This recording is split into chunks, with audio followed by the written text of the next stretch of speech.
Welcome to study channel. मेरा नाम है मोहम्मद कैसर। बीएड अभ्यर्थियों के लिए बड़ी खुशखबरी है। लगातार भर्तियां देखने को अब मिलेंगी, एक के बाद एक विज्ञापन आएंगे। बहुत सारी परीक्षाएं इसी साल होनी है। तो काफ़ी समय से बीएड के छात्र नाराज़ थे, भर्ती को आ नहीं रही थी। नाराज़ तो डीएलएड वाले भी हैं, लेकिन शिक्षा सेवा चयन आयोग ने जब से ये नोटिस निकाली है, बीएड के छात्रों में काफ़ी राहत हुई है, क्योंकि टीजीटी पीजीटी 2022 की परीक्षा तारीखों का ऐलान हो गया है। पीजीटी की परीक्षा 15 और 16 अक्टूबर को, टीजीटी की परीक्षा 18 व 19 दिसंबर 2025 को होनी है। ये दोनों परीक्षाओं की तिथियां तय हो गई हैं। आप लोग इसके लिए बिल्कुल अब फोकस्ड हो जाइए। साथ ही साथ आयोग ने भी बताया कि यूपी टेट की परीक्षा वो अगले साल 29 और 30 जनवरी को कराएंगे। हालांकि विज्ञापन अभी तक इसका नहीं आया है, कब आएगा ये भी क्लियर नहीं है। ये एग्ज़ाम हो भी पाएगा या नहीं, कुछ भी क्लियर नहीं है। और लाखों छात्र पहले से ही यूपी टेट पास करके बैठे हैं। प्राथमिक शिक्षक भर्ती के बारे में कोई भी जानकारी नहीं है, तो इस वजह से डीएलएड में अभी भी निराशा है। हालांकि यूपी टेट जब एक बार हो जाएगा तो प्राथमिक शिक्षक भर्ती के रास्ते खुलेंगे और अगले साल के अंत तक प्राथमिक शिक्षक भर्ती भी देखने को मिल सकती है। हालांकि फिलहाल अच्छी खबर बीएड के लिए, टीजीटी पीजीटी 2022 की एग्जैक्ट परीक्षा तारीखों का ऐलान हो गया। तो अब आपको बिल्कुल फोकस्ड हो जाना चाहिए। अब आप ये बिल्कुल भी ना सोचें कि इस बार भी परीक्षा टल जाएगी। हालांकि कई बार इससे पहले टल गया था, लेकिन अब ये फाइनल है और इस बार एग्ज़ाम आपका होना है। एलटी ग्रेड का विज्ञापन आ चुका है, आवेदन हो रहा है। आप भी फॉर्म जल्दी से जल्दी भर लीजिए। पहले ओटीआर करना होगा, फिर एलटी ग्रेड के लिए आवेदन करना है। 7466 पदों पर ये विज्ञापन जारी है। ओटीआर कैसे करना है, फॉर्म कैसे भरना है एलटी ग्रेड का, मैंने दोनों वीडियो बनाए हुए हैं। इसी वीडियो के डिस्क्रिप्शन बॉक्स में लिंक है, आप देख लीजिए, और मैं कमेंट सेक्शन में भी लिंक दे दूंगा। तो आप एलटी के लिए आवेदन कर लीजिए। इसी साल के अंत तक एलटी की प्री एग्ज़ाम को कराया जाएगा, तो ये आप बिल्कुल मान कर चलिए और एलटी के लिए भी अच्छे से तैयारी करिए। साथ ही साथ दोस्तों, एक नया विज्ञापन जीआईसी प्रवक्ता का भी अगस्त इसी माह आने जा रहा है। जुलाई में एलटी ग्रेड आया, अगस्त में प्रवक्ता भर्ती का विज्ञापन आ जाएगा जीआईसी प्रवक्ता का। 5 विषयों में विसंगतियां हालांकि हो गई हैं, कुछ अध्याचन में इसे सॉर्ट आउट किया जा रहा है। 15 विषयों का अध्याचन बिल्कुल रेडी है, तो जल्दी ही सारी चीज़ों को हल करके और अगस्त में ही जीआईसी प्रवक्ता का विज्ञापन जारी होना है। तो बीएड वालों के लिए एक और बड़ी भर्ती है जीआईसी प्रवक्ता का। इस बार जीआईसी प्रवक्ता में बीएड अनिवार्य है। पहले से पोस्ट ग्रेजुएशन वाले आवेदन कर लेते थे, लेकिन इस बार पीजी आपका संबंधित विषय में और बीएड भी मांगा जाएगा।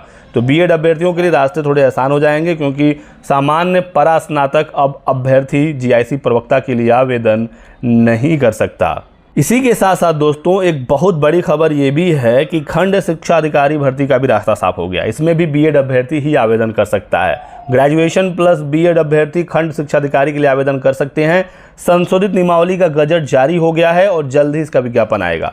तो ये विज्ञापन अगले माह सितंबर में आने की संभावना है। सितंबर से अक्टूबर तक खंड शिक्षा अधिकारी भर्ती का भी विज्ञापन जारी होगा। 134 पदों का अध्याचन लोक सेवा आयोग के पास है। ये तो लगभग 2 साल से अध्याचन लोक सेवा आयोग के पास है। इसमें पदों की संख्या में यदि वृद्धि कुछ हुई होगी पिछले 2-2.5 साल में, तो ये पद बढ़ेगा। 2019 में पिछली भर्ती आई थी 309 पदों पर, उसके बाद 6 साल का समय बीत गया, भर्ती कोई हुई नहीं। तो इस बार भी ठीक ठाक पदों पर, अच्छी खासे पदों पर मानकर चलिए कि बीईओ ब्लॉक एजुकेशन ऑफिसर खंड शिक्षा अधिकारी भर्ती भी निकलेगी। डिप्लोमा अर्हता वाले बाहर हैं, इसमें आवेदन नहीं कर सकते। सिर्फ और सिर्फ इसमें बीएड ही मांगा जाएगा। तो जो समकक्ष अर्हता वाला मामला था वो खंड शिक्षा अधिकारी में भी था और ये अब हल हो चुका है। तो ग्रेजुएशन में यहाँ सब्जेक्ट कॉम्बिनेशन नहीं मांगा जाता है। आपके पास ग्रेजुएशन होना चाहिए, किसी भी फील्ड में हो, किसी भी विषय में हो, ठीक है। बस ग्रेजुएशन हो और उसके बाद बीएड हो तो आप बीईओ के लिए एलिजिबल है। इसमें भी प्री मेंस होता है, इंटरव्यू इसमें नहीं होता है। दोस्तों, बहुत सारे अपॉर्चुनिटीज़ हैं और टीजीटी पीजीटी एलटी ग्रेड की परीक्षा तो इसी साल होनी है। बीईओ का विज्ञापन जल्दी आया तो इस साल के अंत तक, नहीं तो अगले साल इसकी परीक्षा कराई जाएगी। तो अच्छे से आपको पढ़ना है, बेहतरीन तैयारी आपको करनी पड़ेगी यदि आप इस भर्तियों के बीच में एक सीट अपनी पक्की करना चाहते हैं। बहुत सारे अभ्यर्थी पूछ रहे हैं कि हम एलटी की तैयारी करें या टीजीटी का। तो दोस्तों, आपको अपना विषय स्ट्रॉन्ग करना है। मेन फोकस विषय स्ट्रॉन्ग पर होना चाहिए। यदि आपका विषय अच्छा रहेगा तो आप टीजीटी में तो अच्छा करेंगे ही, आप एलटी में भी अच्छा करेंगे, क्योंकि एलटी का जो प्री एग्ज़ाम है उसमें 120 तो आपका विषय ही आ रहा है। 30 नंबर सिर्फ जीएस आएगा, ठीक है। और एक बार यदि आपका प्री क्वालिफाई होता है फिर मेंस होगा। मेंस में सिर्फ और सिर्फ विषय आएगा और वो भी लिखित परीक्षा होगी। तो विषय स्ट्रॉन्ग करिए। टीजीटी के साथ एलटी में भी आपको कामयाबी मिलेगी। प्रीवियस ईयर लगाते रहें, जरूर देखें किस प्रकार के सवाल पूछे जाते हैं टीजीटी में, एलटी में, और सारे प्रीवियस ईयर लगा लीजिए, प्रैक्टिस अच्छे से करिए, इस बार आपको नौकरी जरूर मिलेगी। तो यही कुछ महत्वपूर्ण जानकारी थी। वीडियो को लाइक करिएगा, चैनल को सब्सक्राइब कर लें और हमारे साथ बने रहें। Thanks for watching.